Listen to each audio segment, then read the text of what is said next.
Pues nada, yo venía aquí un poquito a hablar de Luigi. Yo trabajo haciendo backend en Carto, allí hacemos Ruby, Python y Node, hacemos un poco de todo. Pero bueno, hoy en concreto vengo a hablar de nuestro proceso de transformación de datos que utilizamos Luigi para eso, y un poquito mi idea es que salgáis con una idea de para qué usa Luigi y cómo no hacerlo. No lo hagáis como lo hacemos nosotros, no funciona. Entonces, un poco por que tengáis eso. Pero antes de nada, queríamos arreglar una injusticia, que es que si buscas en Google Mario, Luigi, esto no puede ser. De hecho, esto es un problema cuando vas a buscar GIFs animados y chorradillas que ponen en la presentación, porque dices, joder, qué guapo, quiero poner esto, pero joder, es de Mario, no es de Luigi. Entonces, si alguna vez tenéis este problema, aquí tenéis un snippet de Python con Image.io que coge la imagen, lo rompe en frames, lo convierte al espacio de colores HSV, le suma ahí un poco para convertir de rojo a verde, pim pam, lo vuelve a escribir. Perfecto. No se nota la diferencia, la gorra pone M, pero perfecto. Pero hoy no vamos a hablar de este Luigi, vamos a hablar de este Luigi. Voy a cambiar un segundito de presentaciones, estos son los problemas del directo.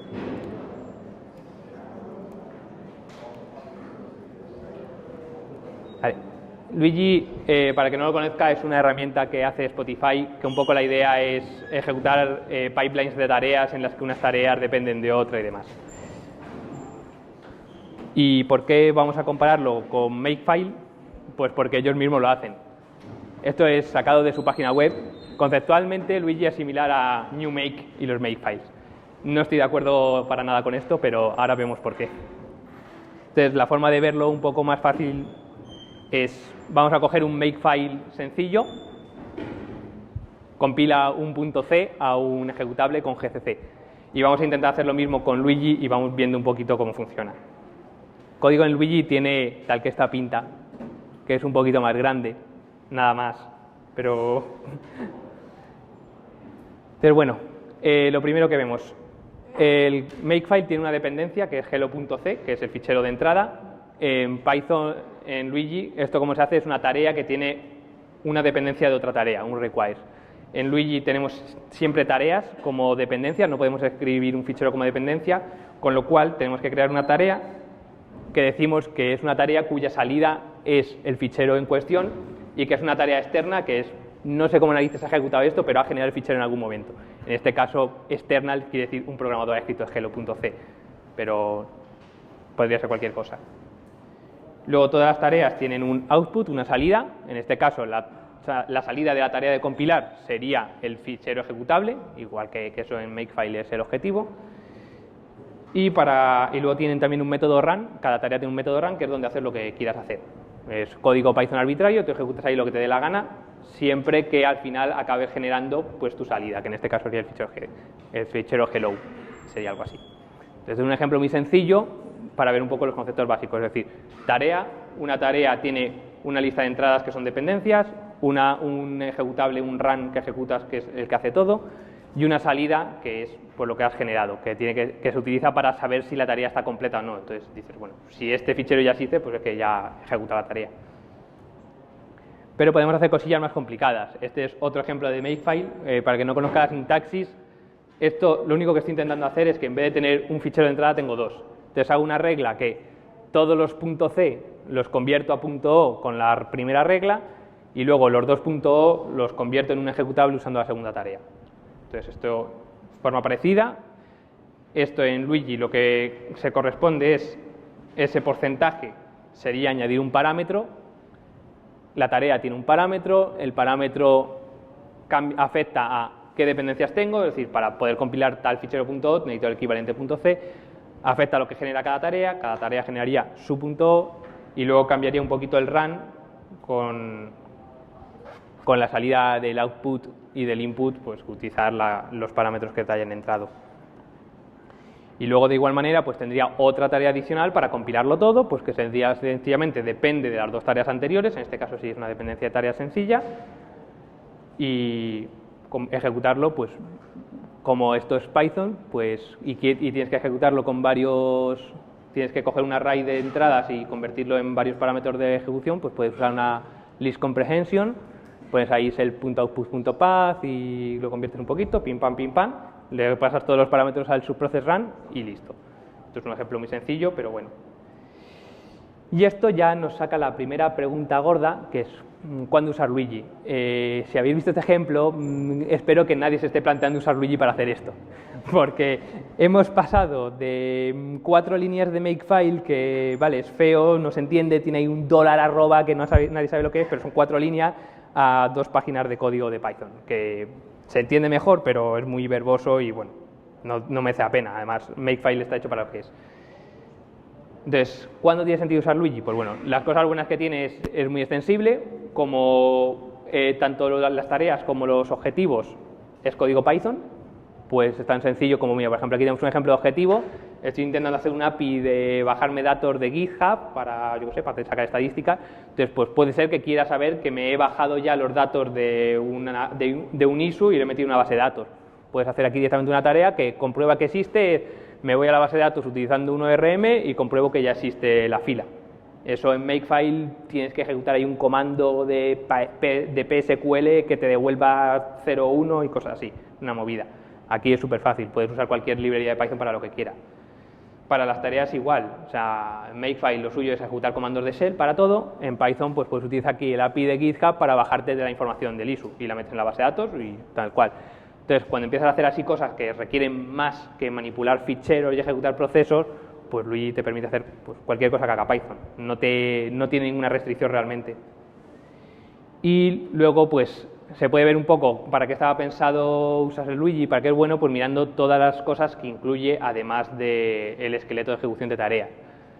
Lo bueno de Luigi es que si haces todas las tareas como él te dice, es decir, haciendo tareas y objetivos, tienes un planificador multinodo que tú lanzas las tareas, se ejecutan distribuidos en todos los nodos que haga falta y él ya automáticamente pone cada tarea en cada nodo y se ocupa de que todo funcione. Y de hecho te da un visualizador web para poder ver todo. Te saca ahí un grafiquito con, mira, pues estas tareas se están ejecutando, va a tardar otras 25 horas en ejecutar o lo que sea. Viene con soporte de serie para Hadoop, para un montón de bases de datos, para ficheros por FTP, por SSH, para datos que estén en Redis, MySQL, yo que sé, tiene un poco de todo. Entonces tiene un montón de conectores ya integrados que puedes hacerlo a tu mano, que por ejemplo os enseño un par de ejemplos de hacerlo a mano y no es difícil, pero bueno, ya viene. Entonces, ¿esto qué te sugiere a todo el mundo? Pues ¿para qué es bueno Luigi? Pues para lo que usan ellos y para lo que está desarrollado, es para hacer procesos de ETL, en los que trabajas con un montón de datos, los datos te los traes de distintas fuentes, los procesas y al final los vuelves a meter en otra fuente.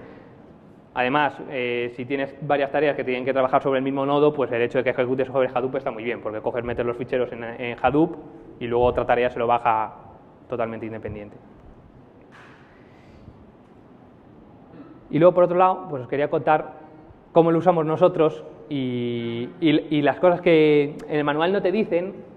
Te dicen, no, esto funciona maravilloso, puedes hacerlo así, es genial, no hay ningún problema. Y no es así. O sea, nosotros lo utilizamos para un proceso de ETL, pero tenemos algunas características que hace que sea un poquito horrible.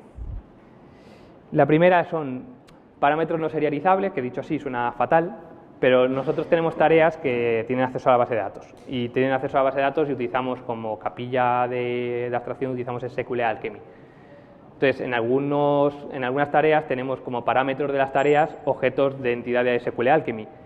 ¿Qué pasa? Que esos parámetros, si los intentas pasar de un nodo a otro, serializándolo, como incluyen la referencia a la conexión a la base de datos, hay problemillas. Entonces, este es un ejemplo simplificado de una cosilla que tenemos hecha.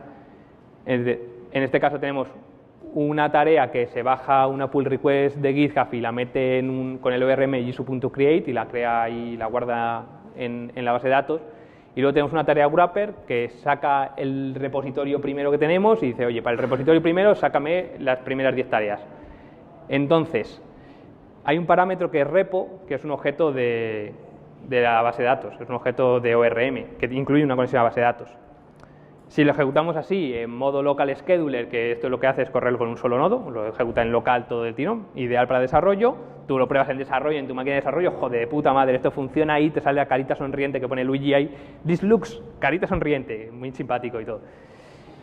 Llegas a producción, pones que lo quieres ejecutar en 4 nodos, y de repente sale ahí ese stack trace que dice, error, pg, rest, taples, ok, message, leave, pq, que no sé qué está pasando. Que básicamente significa eso. Cuando ha pasado el parámetro de un lado a otro ha serializado la conexión, ha intentado restaurar en el otro lado y claro, ahí tienes dos procesos intentando reutilizar la misma conexión, no le gusta nada, se desincroniza el estado en el socket y se va toda la mierda. ¿Soluciones a este problema? Pues la más sencilla y funciona bastante bien es no utilizar ningún tipo de este tipo de parámetros. En este caso, en vez de pasar por parámetro el repositorio sobre el que queremos trabajar, el objeto repositorio, pasamos el ID y ya en la tarea sacamos el ID del repositorio, lo sacamos.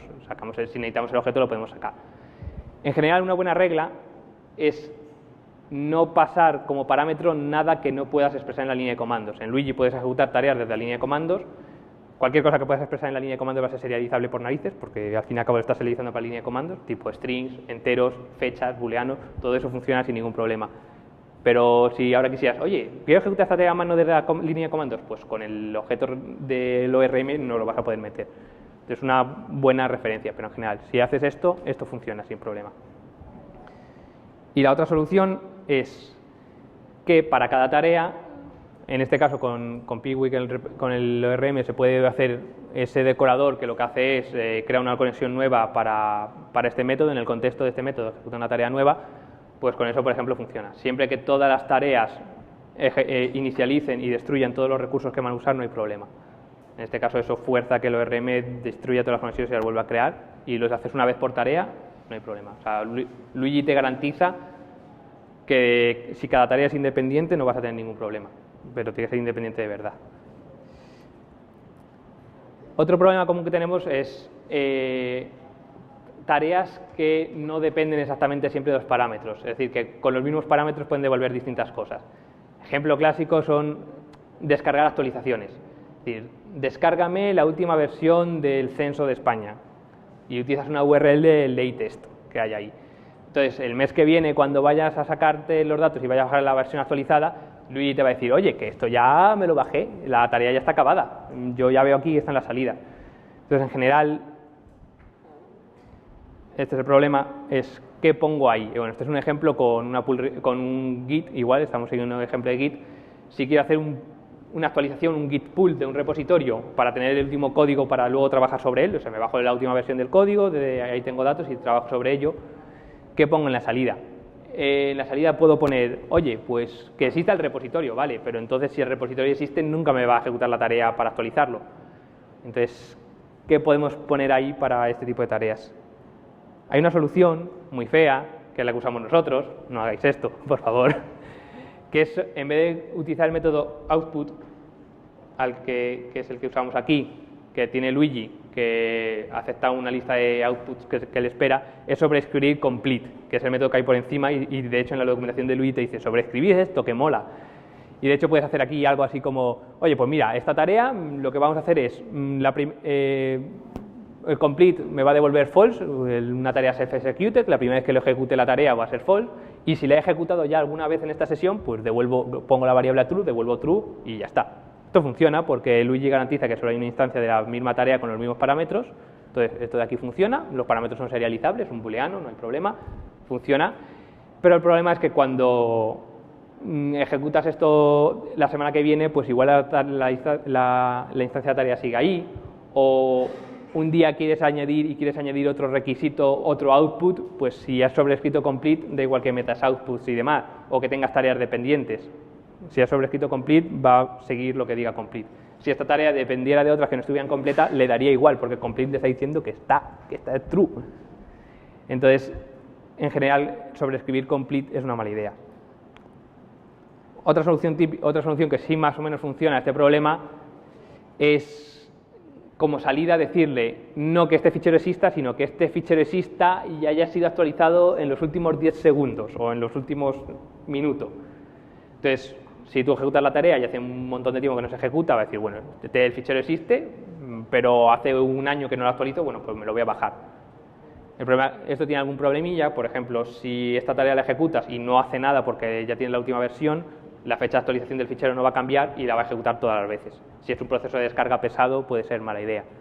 Entonces, la evolución un poquito de esto, que funciona más o menos, es hacer como dice Luigi, poner una fecha. poner un parámetro de fecha y que la salida incluye tanto el fichero que se descarga como la fecha de modificación del fichero que se descarga, en este caso, ponerla con el parámetro fecha. De esta forma, si lo ejecutas con la misma fecha, siempre el resultado va a ser el mismo, es decir, ya lo tengo bajado hasta esta fecha, no hay problema. Si cambias el parámetro de fecha, bueno, entonces va a ejecutar otra vez. Esto está muy bien, lo único malo que tiene es que cuando ejecutes el pipeline te tienes que pasar el parámetro fecha a now, puedes ponerle un default de now, pero si ejecutas el mismo pipeline o reejecutas una tarea fallida o cualquier cosa, va a coger el parámetro de fecha de cuando lo ejecutaste por primera vez y va a ser bien, va a funcionar bien porque para la fecha esa ya ha ejecutado o no, y entonces ya tiene claro si funciona. Tengo alguna cosilla más, pero de momento lo dejo aquí para preguntas y hablamos de ello.